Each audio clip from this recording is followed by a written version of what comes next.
Орынбасар бар? Мен жардамчысы болом. Жок, орынбасар бар. Сурап турган мен кабыл алам. Элдер ичинекей күтүп турбай, кандай дейсиңер, көчөдө турбай. Могул жакта 80ден ашкан аксакалдар келди.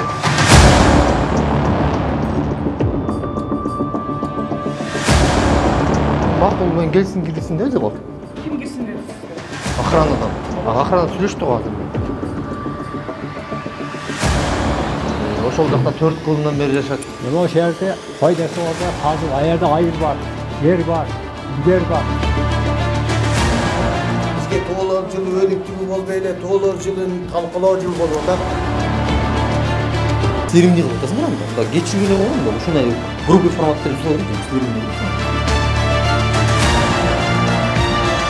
Жерлерди көрбөй туруп мындай лицензия берип коюп атат да. Лицензия. Assalamu alaykum. Sokol Media буга чейин Нокен районундагы Шыңсай айылындагы көмүргенин казуучу компаниялар менен жергиликтүү элдин чырын чагылдырган. Анда элдин талабы айылдын аймагындагы көмүргенин каздыруу болгон. Мындан сырткары Жалал Абад облусундагы президенттин ыйгар муктуу өкүлү көмүр казган компанияларга тиешеси бар деген элдин пикири айтылган. Биз ушул жана башка суроолор менен президенттин өкүлүнө бардык. Анда Шыңсай айылынын жашоочулары дагы барып, көмүргени боюнча тийиштүү суроолорду берди. Бирок президенттин өкүлү жумуш ордунда жок болгондугуна байланыштуу анын орун басарына жолугуп, көйгөйдү айтууга туура келди. Жакшы билесиз. Жок, мындай да. Мен журналистмин. Жок, туура эле. Суразын азыр, сураң такабай. Жок, могу көчөдө турбай деген го баары. Иште баягы кабылданма деген болчу эле. Кандай дейсиз?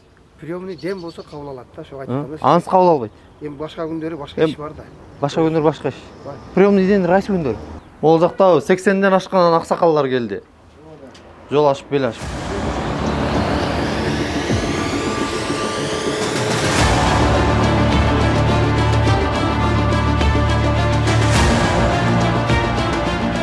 Азыр эле бешиктен элдер менен келди, кабылдамай. Кабыл алам дедилер, такабайчы. Макул менен келсин кирсин деди го. Ким кирсин деди сизге? Охранадан. Охрана сүйлөштү го азыр эле. Сизге келди элек. Келгенибиздин себеби бар. Себеби баягы бул жакта айыл буга чейин келип кеткен экен. Айыл аксакалдар баягы көмүргенин казуу боюнчачы. Анан булардын өздөрүнүн кызыл китептери бар экен колдорунда. Анан ошол жакта 4 кылымдан бери жашап аткан ата-бабалардын бери мамлекеттен бирөө дагы бир жолу пособие алып көрбөптүр. Бирок ошентсе дагы анча-мынчаларынын үйүнөн бул жактан ордуңардан көмүргенин азат эле, уруксат берилди эле деген башка бир маселелер болуп, абдан азыр кызалык болуп турган абалдар экен. Эгер кааласаңыз өздөрүнөн бир ооздан баягы маселелерин угуп көрүңүз. Андан кийин баягы чечүү жолдору дейбизби, же кандай дейсиз, өзүңүздүн жолуңузду берет чыгарсыз. Негизги деңгизинен биз өкүлгө келди эле. Анан өкүл азыр жок, араныраак келет деди. Ага чейин сизге кирүүнү сурандык. Кирип сизге маселени айтып туралы дедик. Ошол жерде пайдасы болбой, азыр аерде айыр бар, жер бар, жер бар. Ушундай топодон болуп атат да. Ошого карабастан 2 жылдан бери биздин айылыбыздын тынчын алып, сууларыбызды бузабыз деп, азыр деле мына кечегинде биякта эле көрүп келди, айылдын башын апарып экскаваторлорду коюп койгон. Эл эле үндөбөй турган болсо алар башта өлмөйт. Мен ошол жерде туулуп, ошол жерде өскөм. Менин аты жөнүм Суранкулов Жыргалбек. Ошол ишкерлер эки фирма менен биз көп жолу тартыштым да. Мен ошол жерде постоянно жашайм да. Ал бала чака менен 5 балам бар, ошол жерде жашайм. Анан постоянно эле эртең менен барып калат, түштөн кийин барып калат. Ушул жерде каздырбай үйлөрдү көрбөйсүңөрбү десек, кыскасы алар биз уже утуп алганбыз, уже акчасын төлөп койгонбуз. Анда мына үйлөрдүн документи бар го. Документи кандай болсо аны биз билбейбиз дешип атат да. Губернатор азыр райондорду кыдырып жүрөт. Эми сиздер ушу губернаторго келип жол калдырып келдиңиздер. Ошон үчүн мен сиздерди кабыл алып атам. Анан бул маселе боюнча азыр Кахар Нурович. Мен Рахманов Абдыкаармын. Кызматыңыз? Бөлүм башчымын бу жерде. Бул боюнча менде маалымат бар. Бул эл менен жолугушканбыз. Биз айыл өкмөттө элди жыйнап бергиле деди.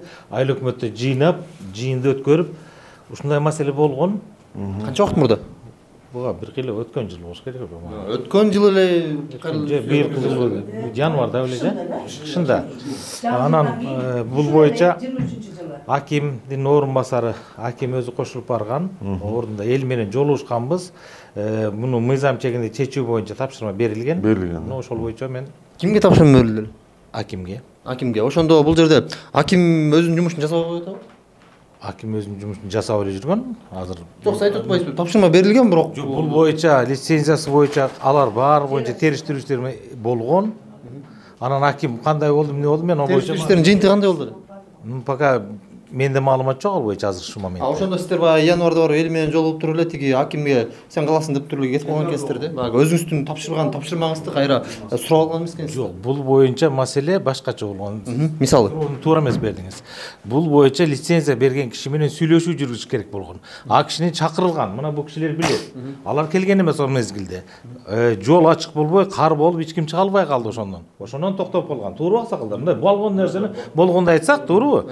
Анан барып эле. Андан кийин бирок отурсуңар. Андан кийин жаз келди. Мен өзүм чыгып келгенмин карда. Өзүңүз билесизби, мындай туура сүйлөйлүк. Мындай жөн эле. Могу кишилерге айтып атам мен. Ошондой болду, чыктык, биз ордуна барып келдик, силер менен жолугуштук, маселени каерден экенин айттык деп келгенбиз. Анан бул ордунда чечиле турган болгон, лицензиясын карай турган болгон, аларга тапшырма берип, акимдер иштеп атат бул ишинде. Буну точно билем жүрүп атканына. Бирок баягы акимден баягы тапшырма берилди эле, эмне жумуш эмне болду деп сурап коюңуз барбы? Сураганбыз, бул боюнча. Биз кайрылдык деди, каттарды күтүп атабыз. Мингеологияга тапшырма суранганбыз, келип кетип көрүп кеткишин боюнча деп эме кылган. Эртелетүү боюнча эскерткен жоксузбу кайра? Эртелетүү боюнча эскерткенбиз. Жол ачылышы менен алар келе турган болгон. Алардын өздөрүнүн планы бар экен. Ошол боюнча келип көрүп кете турган болуп сүйлөшүлгөн.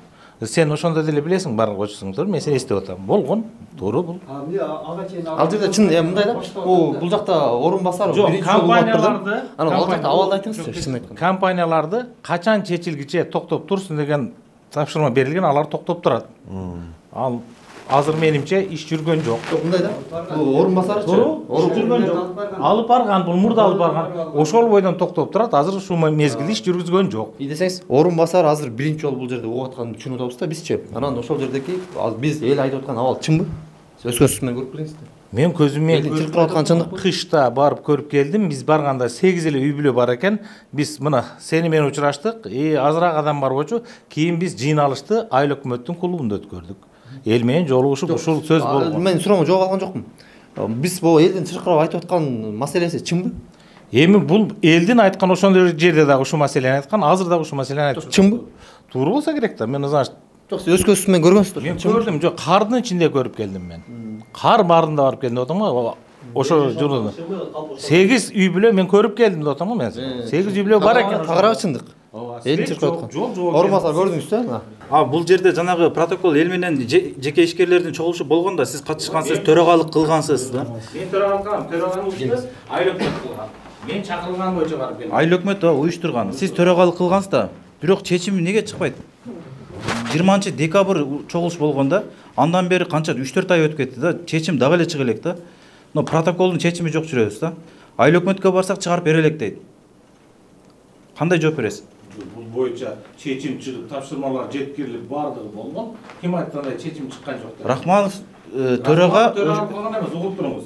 Буну Айыл өкмөт уюштуруп, эмне жерде жазып турат, төрага.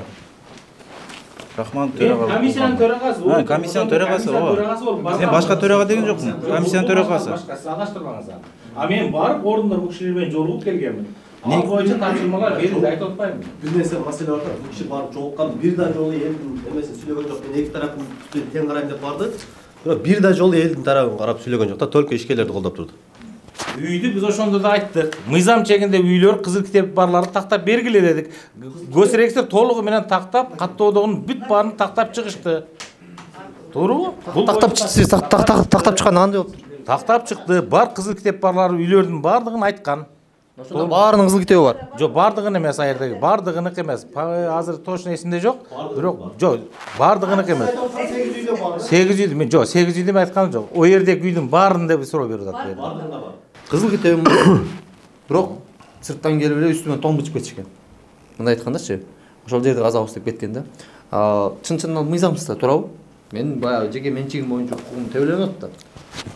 Чынбы? Бул маселе боюнча биз кызыл китеп бардыгы үчүн биз тапшырманы берип, ал фирмаларга ишти токтоттурганбыз. Баары билет. Эми кое туруңуз. Сиз ошондо барыптырсыз, баары шарттар кагаздарды тапшырыптырсыз, жеткириптирсиз. Мыйзам бузулуп атканын билип туруп, эмнеге прокуратурага, улуттук коопсуздук комитетине кайрылган жоксуңар? Себеп бу жерде мыйзам бузуу боюнча маселе болгон жок. Текшерип бергиле. Угуп туруңуз. Лицензияны биздин өкүлчүлүк бербейт. Лицензияны Бишкектен берилет. Берилген лицензия боюнча биз ушул кызыл китептерди көрүп туруп, убактылуу чечилмейинче токтотулсун деп биз тапшырма бердик. Туура. Токтотулду. Териштирип берилсин дегенбиз. Териштирип берилсин деп атасыздар. Бирок сиздер ошонун туура эмес экенин билип туруп, көрүп туруп анан токтотулсун дедиңиздер да. Токтотулсун. Элдин кызыкчылыгына дедиңиздер да. Анан туура. Ооба, туура. Анан сиздердин баягы аймактагы элдин баарын кызыкчылыгын сиздер коргойсуздар да. Эмне себептен элдин кызыкчылыгы ошол жерден тебеленип атканда укук коргоо органдарына кайрылган жоксуздар? Суроо ошол эле.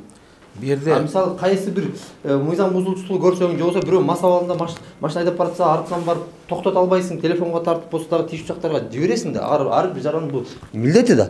Сиздер мамлекеттик кызматкер, анын үстүндө ушул элдин үстүндө билеп турган адамдарсыздар да. Эмнеге эки фирманын үстүнөн ошо укук коргоо органдарына текшерип бериңиздер. Ушундай күмөндүү жагдайыбыз бар. Булар ушундай кылып атыптыр. Албетте биз укук коргоо болгондон териштирүү иштерин жүргүзө албайт экенбиз. Биздин андай компетенцияга жатпайт экен. Сиздер текшерип бериңиздер деп кайрылган жоксуңар? Жок, сиз бу жерде бир немени турушуңуз, кызыл китеп турган жерди булар именно ошол жерде казабыз деп берилген жок. А жерде жалпы картада берилген. Картадан акыркы үйгө чейин биз барып көрүп келдик.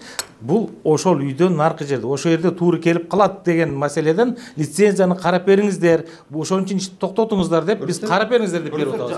Туура келип калат деген сөз, кызыл китеби бар үйгө тиет деген сөз. Специалисттердин бардыгын апарганбыз. Ошол мезгилде бүт барган, биз мен именно укук коргоо органдарында барган, милициядан кошо барганбыз, барып көргөнбүз. Ошон үчүн токтотулган бул лицензиясы. Чүнкү ошондо сиздер барып комиссия менен бардык адистерди дээрчитип барып текшериптирсиздер. Анан алардын ишмердүүлүгү туура эмес багытта кетип баратканын көрүп токтоттук. Тагыраагы алардын ишмердүүлүгү туура эмес экен. Ошондон бери мына мисалы мына аксакалдар турат. Иш башталган жок. Ооба. Сиз ошону тактап бардыңыз. Далилдедиңиз. Андан кийин міне губернатор бизге 1-мартка көчүрүлсүн 3 үй деп туруп, кооптуу деп туруп 20 чогулуштан кийин ошол лицензияны эме 3 үйдү кооптуу деп мен бул айтайын сизге, түшүндүрүп берейин. Эгерде мен кооптуу үйдү көчүрүш бул милдетибиз. Бул МЧС кооптуу деп бердиби? Ал үйдү көчүрүшүбүз керек. Бул сиздин безопасностьуңуз, сиздин өмүрүңүздү сакташ үчүн көчүрөбүз. Туура 30 жылдан бери эмнеге быйыл 31-жыл ошондой? Мен эми 30 жылга чейин буга чейин барган эмесмин. Бардым, барган мезгилде 3 үйдү кооптуу деп МЧС кошо барган, көрсөттү, көчүрүү боюнча маселе болгон. Туура. Сиздер айтып атасыз, булардын коопсуздугу үчүн деп атасыз. Туура. Элдин коопсуздугу үчүн. Биринчи очередте, ооба. Элдин коопсуздугу. Бирок ошол эле учурда эмне себептен ошол компания келип ишмердүүлүгүн жүргүзүп жаткан учурда баягы тараптардын кызыкчылыктары, эл өзүнүн кызыкчылыгын, алар өзүнүн кызыкчылыгын коргоп, ортодо ыз чыгып аткан так учурда элдин коопсуздугун ойлой калуу эле, МЧСти жибере калуу эле, ошондой чечим чыгарып бере алуу. Бул жерде кандай кызыкчылык болду? Жок, кечиресиңер, дагы бир нерсени ойлосоңуздар. Бул жерде жол да жок, свет да жок, мектеп да жок. Туура? Мурда эле кооптуу деп аныкталган жер экен. Жок, уксаңар. Жок, ошол жерде мына сиз аныңызды айттыңыз. Кагаз бар? Жок, мен кагаз жанында жок, айткан экен. Жок, ошол жерде сөз болду, уксаңчы. Майда. Каза тургандыгы ошондо кооптуу болот. Жана үстүндөгү таштар. Ошон үчүн токтотулду да азырда. Эл жашаган жер бул кишинин кызыкчылыгы бар да. Ачык эле айтканда. Постоянно ушундай ызычуу, постоянно. Кандай кызыкчылык бар? Только ошол өзү эле каза тургандай эле боло берет да бул киши. Мен эки тараптуу болом дей берет, бирок өзү каза тургандай эле боло берет. Эртең эле күрөк көтөрүп бар. Эртең. Колунан келсе өзү эле барып каза бермек да. Эки тараптуу карап айтасыз. Айландырып келип эле ошо ишкерлер тарапка оңдоп берип атасыз да. Кыскасы сен кооптуу, сен көч барып ишкерлер алыш керек. Бул биз ошо 3 үй көчүш керек. 3 үй көчүш керек, ишкерлер иштеш керек. Сиздер максаттар ошол болот да. Жашар ошол жерге. Мен үйдү беребиз ошол жерге барып эс алып жашар. Сизди биз багабыз. Ошондо көрөсүз жашоону жакшы экенчи. Сиз бир жерди билбей туруп неге аны кооптуу деп атасыз? Мындайда Мен чыгарбайм, кооптуу МЧС чыгарып атат. Элин билбей туруп өзүңүз билгендей чечим чыгарып атасыз да.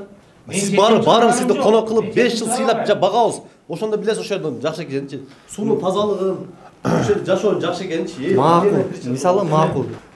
Булар жана сиздер токтотпайсыздар элдин суранычы менен депчи. Ошол эле учурда азыр баарды бир сериядан тергөөгө келип кеткендер. Бир сериядан тергөөгө келип кеткендер. Эмнеге?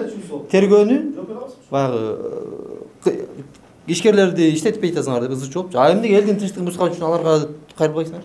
Бул боюнча биз мисалы үчүн сиздерди эч качан биз тергөө органына же башка укук коргоо органдарына берген жокпуз. Биздин өкүлчүлүк тараптан болгон жок.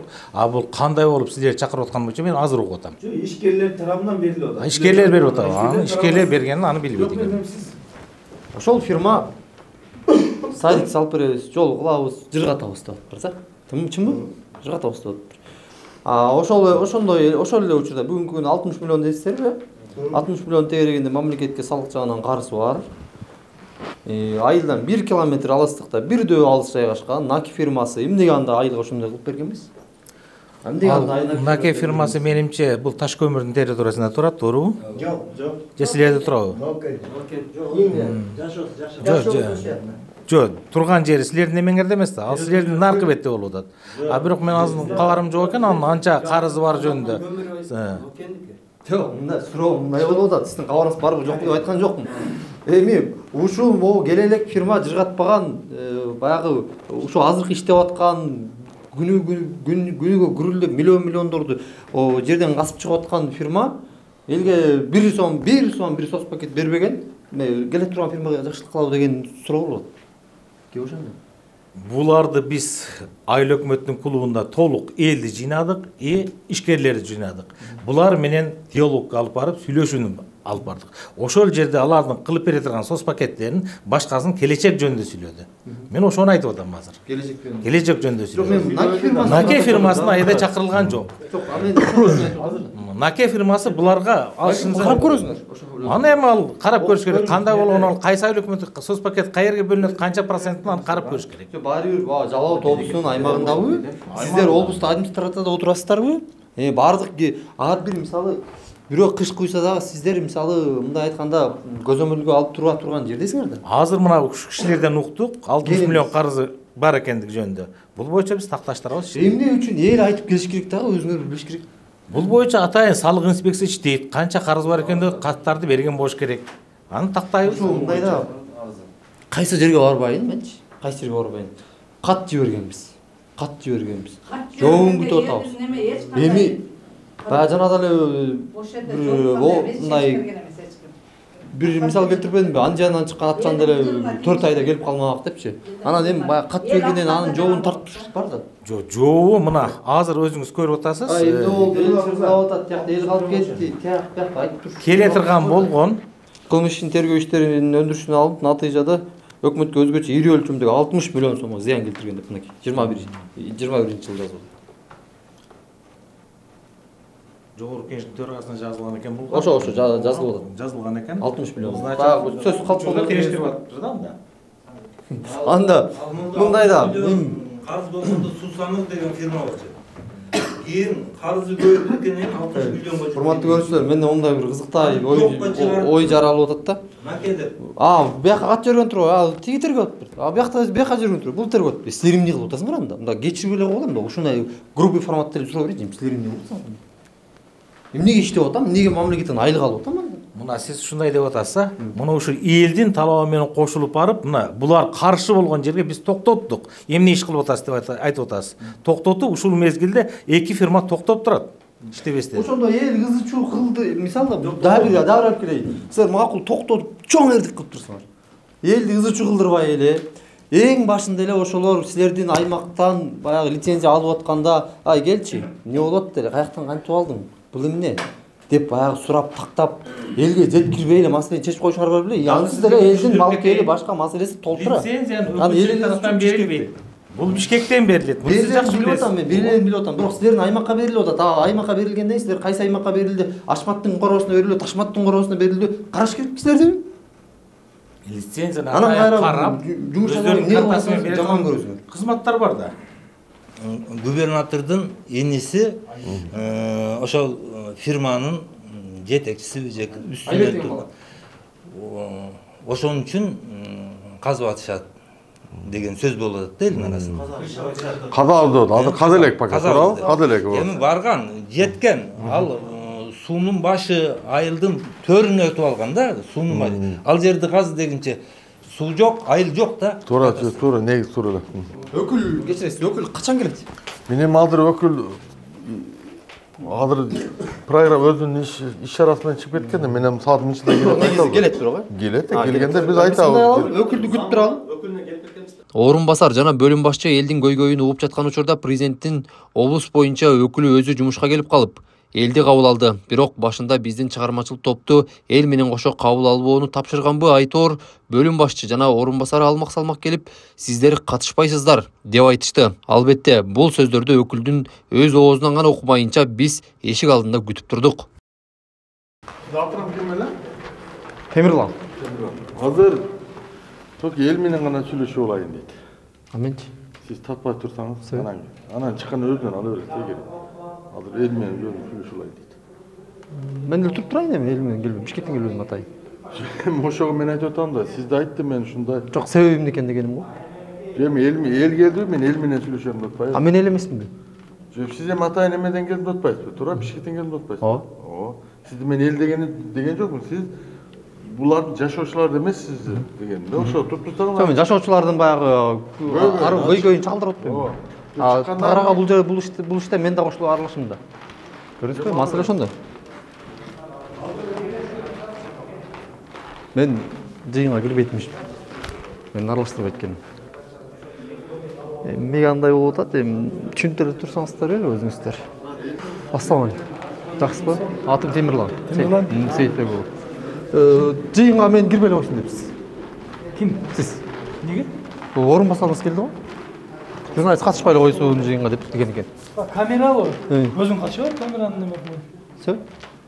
Баягы мен тетиги айылдан бери тартып келтем да, ичинен беричи, болгон жагынан беричи. Ал жакта көйгөйлөрдүн баарын интервьюсун алып чагып келтем да. Болду, рахмат, түшүндүк. Болду. Сөз. Одан Урматтуу президент өкүлү. Баягы түшүндүрө кеткенде мындай экен. Шыңсай айылы сиздердин карамакта экен. Анан ошол Шыңсай айылы мынакей көрүсүздөр, табиятын көрүп турасыздар, элин көрүп турасыздар. Ал жакта азыркы күндө да элдер баары жашайт экен. Свет, электр энергиясы башканын баары жок экен да. Бирок дал эле ушул туштан кен казабыз деп ошол айылдын өйдөкү тушунанчы, мынакей тоонун бетинен бул айыл мына, үйлөрдүн баары ушул жерде. Көмүргенин казабыз деп жатышкан экен фирмалар. Бирок азыр убактылуу баягы сиздин адистер барып аны азырынча токтоткон экен. Токтоткону менен тийиштүү органдарга, тергөөчүлөргө айылдын ичинен баш көтөрүп эле кимиси сөз айтса, ошолорду тергөөгө улам чакырып тынчын алып жаткан экен. Андан тышкары техникаларын да алып барып айылдын жогору жагына коюп койгон экен. Айылды буздурбаштын жергиликтүүлөрдүн 3 талабы бар экен. Биринчисинде табият бузулат, экологиялык жактан өтө туура эмес иштер болот. Себеп дегенде бул нарын дарыясына кое турган суу өтөт экен бул жерден. Экинчиден, ал жерде 4 кылымдан бери адамдар жашайт экен дагы. Ошол эле кен казып өтө турган жерлердеги көчүрүлө турган үйлөрдөгү кызыл китептери бар экен тигиники. Өздөрү да келди, арагөз. Кызыл китептери бар экен. Бул жерден баягы менчик укугу боюнча укугу себеленип жатат деп жатат. Үчүнчүдөн, бул жердин жанында эле 1 километр ушул эле тоонун артында башка дагы фирма бүгүнкү күндө ишмердүүлүгүн улантып көмүр казышат экен. Ал деле анын деле тынчтык бербегени жетет деп жатышат да. Анан эң негизгиси ошол баягы фирма, уруксат алган фирма Сары Камыш деген жерге алган экен. А бул Шыңсай деген жерге эмес. Сары Камыш 3 участогун алган экен. Мынакей кагаз алып келсеңиздер. Координаты башка экен. Анан бул жерде кандай болуп жатат деп жатат. Анан эң эле башкы суроону дагы азыр аксакалдар өздөрү сизге биростон берет. Туура көрсөңүз, могу бул жакка коюп коеюн. Себеп дегенде үнүмүз тугулса. Угатам сиздерди.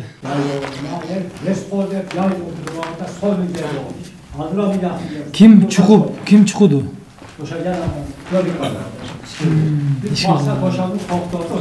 Ошол жерде баягы көмүр кени бар болгон болсо Госком геологиядан берет да. Анан бизден сурап да койбойт. Лицензия берип аткандачы, мына жериңе лицензия берип атабыз, берейлиби, бербейлиби деп бизден сурап да койбойт. Биз да билбейбиз. Кимге лицензия берип атат, ким лицензия алып атат, кандай болуп атат. Бул биринчи. Экинчиден лицензияны алган ишкер дагы сиздердей эле жаран алардан. Сиздердей эле. Мен мындай общий айтып атам да. Алар дагы эртеге сен токтот, казбайсың десе, алар да биздин үстүбүздөн жазып атат. Мына ишкерлерди колдобойт. Азыр бүгүнкү күндө ишкерлерди колдо деп президентибиз айтканы менен булардын немеси туура келбейт. Бизди токтотуп атат. Ошол айылдан эле бир 5-10 адамдар чыккан болсо ошолорго кирип алып, анан бизди дагы ушинтип тоскоолдук болуп атат. Биз мынанча салык төлөйбүз, мынанча жумуш орун түзөбүз, мынандай иштерди жасап беребиз, ушунун баардыгына тоскоол болуп атат деп бизди да жазып атат. Сиздер келип туруп, сиздер муну айтып атасыздар. Эми мыйзам чегинде кылайлы. Эгерде ошондой боло турган болсо, сиздер дагы укук коргоо органдарына жазгыла. Алардын туура эмес иштери кетип аткан болсо, мыйзам бузуп аткан болсо, ошо экологияны бузуп аткан болсо, анда сиздер да жазып жоопко тартырайлы анда. Мен аларга айттым анан ишкерлерге, антип ар кимге жазып, бизди деле неме кылбастан мыйзам чегинде иштегиле. Биз иштебе деген жерибиз жок. Элге зыян тийбей турган кылып, эл мындай немесин зыянын тартпай турган кылып иштегиле, проектиңерди алып келгиле. Проектиңерди экспертизадан өткөн эмеспи, ошону көрсөткүлө, экологический экспертиза. Бардык нормалар жазылат. Суу булганабы, булганбайбы, сууга зыяны тийеби, тийбейби, элге зыяны тийеби, тийбейби, экологияга зыяны тийеби, тийбейби, канчалык бардык немени жазып, экспертизадан өткөзүп, анан кийин берет. Эгер ошондойуңар болсо алып келгиле дедим. Ошо элге зыян тийбей турган болсо, анан көрөлү, анан ошого карап ишти кылайлы деп аларга биз түшүндүрүп айтканбыз. Сиз айтып жатасыз, ооба, тиги компаниялар болсо тийиштүү кагаздары бардыгы бар экен, ошону көрсөтүп жатат, мыйзам чегинде иш кылалы деп айтып жатат деп. Анан дагы алар эми карапайым эл болсо, экспертиза жок болсо, эч кандай колдорунда кагаз жок болсо деп айтып жатат дедиңиз, ошол 8 үйдө тең деги эле ошо айылдын баардыгында тең кызыл китептер колунда турат. Андан башка документ кереги жок го дейм. Кандай дейсиз? Кызыл китеп колунда турат. Кызыл китепти эмне деп атат? Мен түшүнбөй атам, кызыл китеп болсо. Жок. Жеке менчик. Тийиштүү кагаздары жок экен алардын деп фирмалар айтып атат дебедиңизби? Ошолуңузга суроо берип жатам да кайрачы. Бул жарандардын колунда кызыл китеп турганда андан башка документтин эмне кереги бар деген? Жок, эми азыр мен такташ керек аны. Эгер кызыл китеп көрсөтүңүздөр. Көтөр. Лицензионный площадьтын ичинде болуп атат. Ошого кирип калып койбу? Булар мынтип болот да.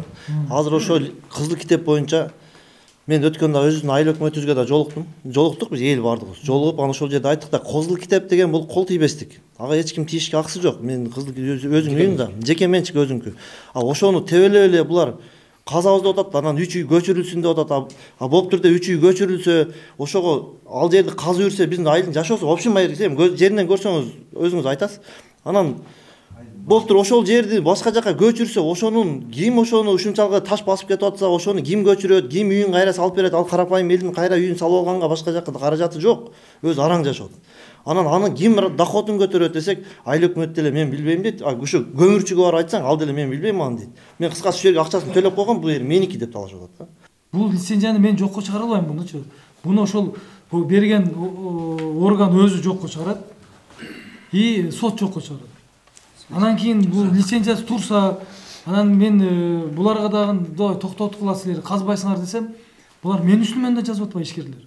Президенттин өкүлү элдин көйгөйлөрүн бир ооздон угуп болгон соң, миң уккандан бир көрмөк деген сыяктуу, мунун бардыгын жерден барып көрүү керектигин, тийиштүү органдарды чакыра тургандыгын, бардыгы мыйзам чегинде болушу шарт деп белгиледи. Анткени көмүр казуучу компаниялардагы мыйзам чегинде мамлекет жарыялаган аукциондон тийиштүү мерчемдеги акча каражаттарын төлөп утуп алган.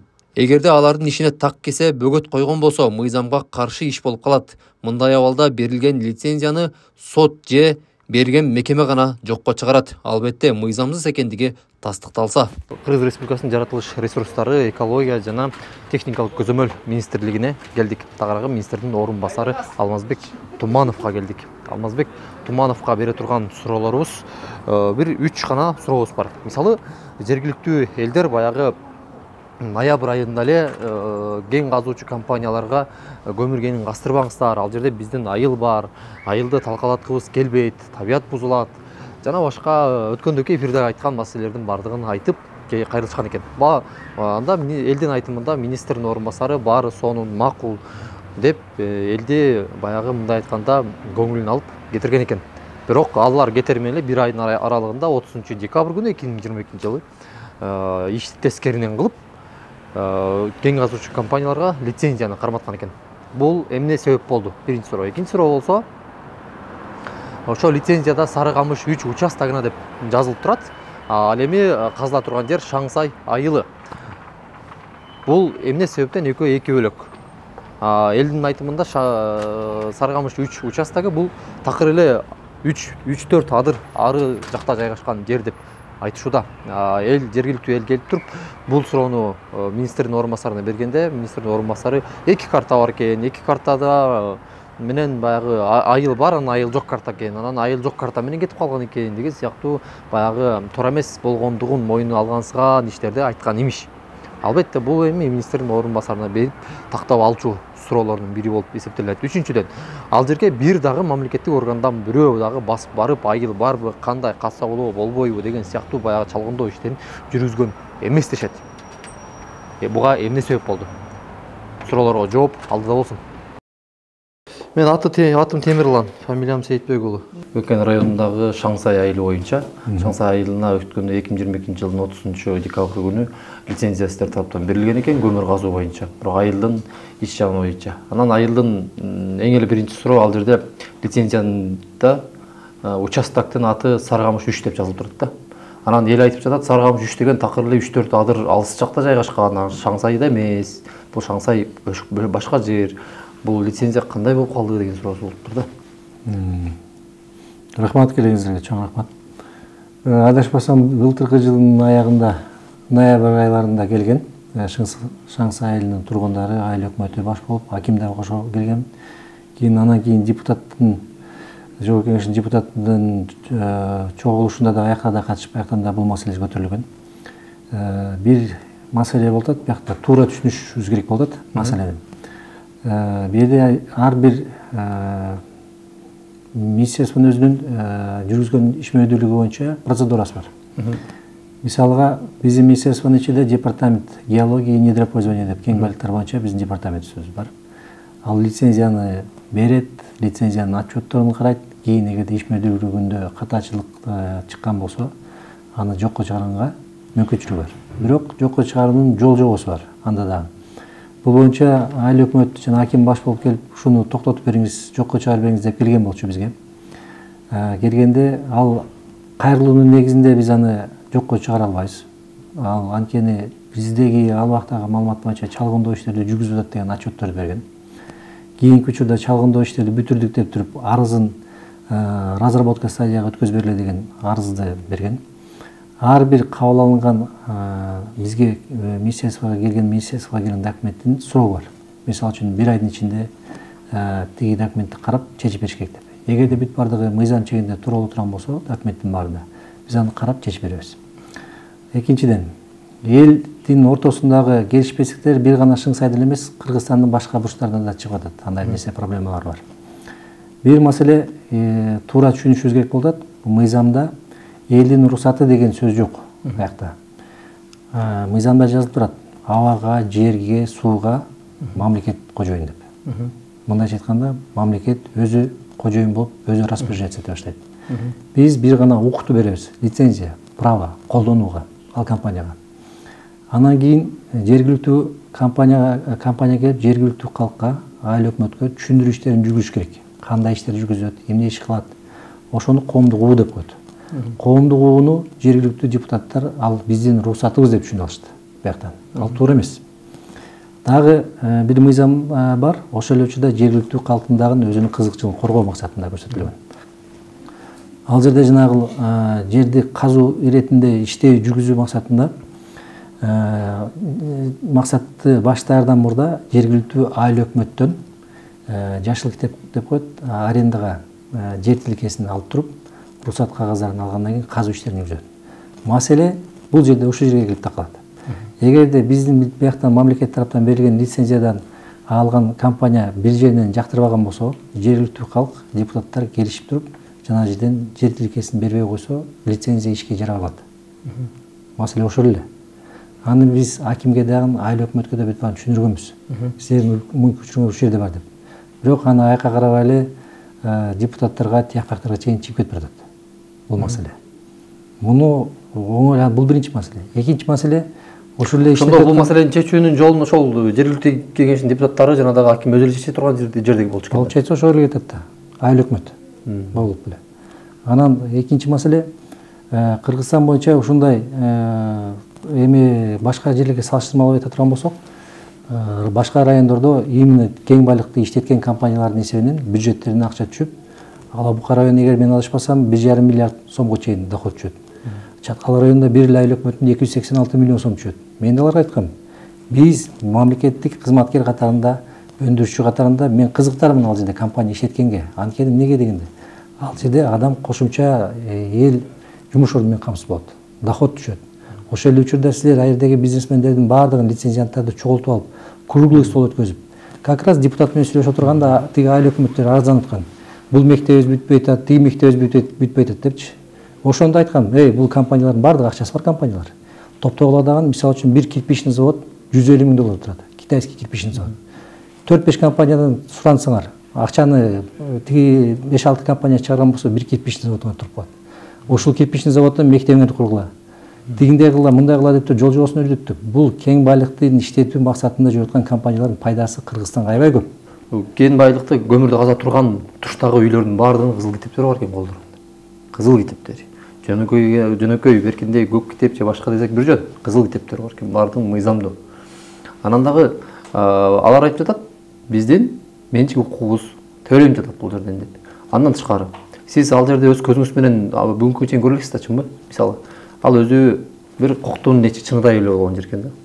Кичинекей эле. Ал жерден чоң нерсени казуу же башка нерсени кылып, айылдан алысыраак жерде деген жайгашуу деген мүмкүн эмес экен. Эгерде тоонун бул бетин касса, бул бетине жашоо мүмкүн эмес. Адамдар дыйканчылыгын жүргүзүп, малын багып, андай мүмкүн эмес экен. Ал жерде биз өз көзүбүз менен көрүп келдик. Баягы миң уккандан бир көргөн жакшы дейт да. Анан сиз дагы буга чейин 2 жолу барам деп, могу эртең бүрсүн 25-27-леринде барам деген экенсиз. Ошо сизди ачтамсыз менен күтүп жаткан жай бар экен. Мен 2 жолу барабыз деп бите албадык.